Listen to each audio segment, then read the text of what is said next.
আগারগাঁও নির্বাচন ভবনে আছেন স্টাফ করেসপন্ডেন্ট নাহিদ প্রিন্স। সরাসরি যাচ্ছি তার কাছে।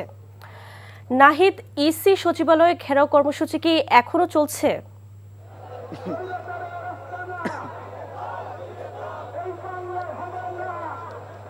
এখনো ইসি ঘেরাও কর্মসূচি চলছে। ছাত্রদলের নেতাকর্মীরা কিছুক্ষণ আগে ভেতরে প্রবেশ করেছেন নির্বাচন কমিশনের ভেতরে।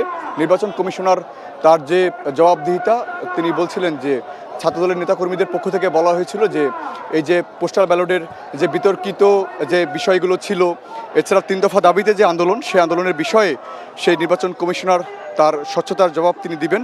তো এই জন্য কিছুক্ষণ আগে নির্বাচন কমিশনের ভেতরে ছাত্রদলের সভাপতি, সাধারণ সম্পাদক সহ 5 জন প্রবেশ করেছে।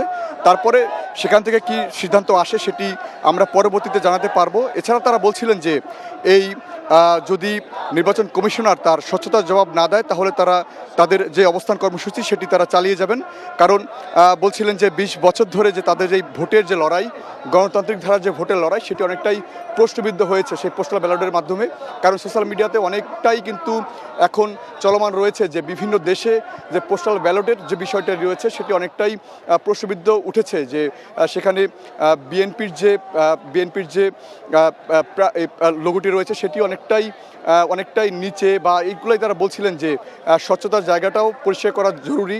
তো নির্বাচন ভবনের সামনে তারা সুশৃঙ্খলভাবেই অবস্থান করছে ছাত্রদলের নেতাকর্মীরা, সেখানে বিভিন্ন সংস্থার বাহিনীরা এখানে অবস্থান করছে।